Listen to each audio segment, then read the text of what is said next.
తండ్రిని కడసారి చూసేందుకు వచ్చిన ముద్రగడ కూతురు క్రాంతిని ముద్రగడ అనుచరులు అడ్డుకున్నారు.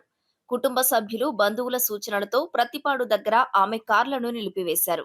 కడసారి చూపు కోసం బ్రతిమలాడడంతో ఆమెతో వచ్చిన అన్ని కార్లను ఆపేసి పోలీసు భద్రత మధ్య కిర్లంపూడి నివాసానికి ఆమెను పోలీసులు తీసుకెళ్లారు. అనంతరం ముద్రగడ ఇంటి దగ్గర 10 నిమిషాల పాటు హై డ్రామా నడిచింది. ఉదయం 7:55 ముద్రగడ ఇంట్లోకి క్రాంతి ఎంట్రీ ఇచ్చారు. ఎంట్రీ సమయంలోనే అభిమానులు ఆమెను అడ్డుకునే ప్రయత్నం చేశారు. ఉదయం 8 గంటలకు ముద్రగడ ఇంట్లోకి క్రాంతి చేరుకున్నారు. తండ్రి చివరి చూపు కోసం వచ్చిన కూతురిపై బంధువులు ఆగ్రహం వ్యక్తం చేశారు. ఫ్రీజర్ బాక్స్ను కనీసం టచ్ కూడా చేయనివ్వలేదు. బంధువులు, అభిమానులతో పాటు సొంత తల్లి కూడా కూతురుపై తీవ్ర ఆగ్రహం వ్యక్తం చేసింది. తన ఇంటి నుంచి వెంటనే వెళ్లిపోవాలంటూ హుకుం జారీ చేసింది. నీ వల్లే ముద్రగడ మానసిక క్షోభకు గురయ్యారని, ఇక్కడి నుంచి వెంటనే వెళ్లిపోవాలంటూ గొడవపడ్డారు. రెండంటే రెండే నిమిషాలు కూడా తండ్రి దేహం దగ్గర కూతుర్ను ఉండనివ్వలేదు. కళ్ళారా చూసుకోనివ్వలేదు.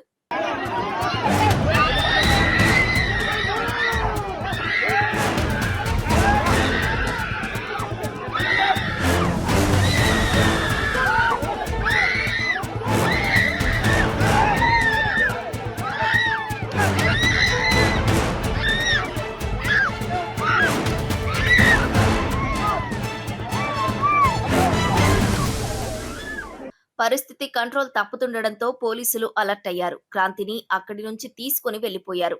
ఉదయం 8:05 ముద్రగడ ఇంటి నుంచి క్రాంతి బయటకు వచ్చేశారు. 5 నిమిషాల్లోనే కారులో ఎక్కించి కిర్లంపూడి నుంచి పోలీసులు ఆమెను పంపించేశారు.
పవన్ కళ్యాణ్ కి మద్దతుతో తండ్రి కూతురు బంధానికి బీటలు వారాయి.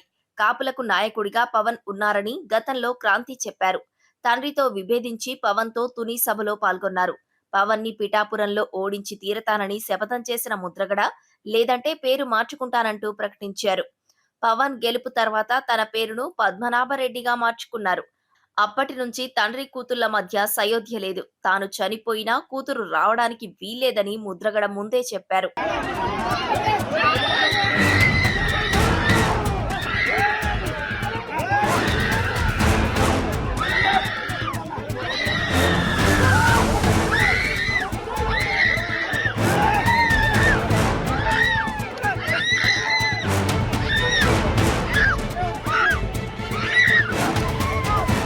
పద్మనాభం మాట మేరకు ఆమెను కిర్లంపూడి రానివద్దని బంధువులు పోలీసుల్ని కోరారు. ఈ నేపథ్యంలోనే పత్తిపాడు దగ్గర క్రాంతిని అడ్డుకున్నారు. చివరి చూపు కోసం బ్రతిమలాడడంతో కేడర్ను పక్కన పెట్టి కేవలం కుటుంబ సభ్యులే రావాలని సివిల్ డ్రెస్సులో ఫాలో అవుతూ ఆమెను కిర్లంపూడి తీసుకెళ్లారు. కిర్లంపూడిలో అడుగు పెట్టింది మొదలు. క్రాంతి అక్కడి నుంచి వెళ్లిపోయే వరకు అభిమానులు, బంధువులు ఊరుకోలేదు. చివరకు బలవంతంగా క్రాంతిని అక్కడి నుంచి పోలీసులు తీసుకెళ్లాల్సి వచ్చింది.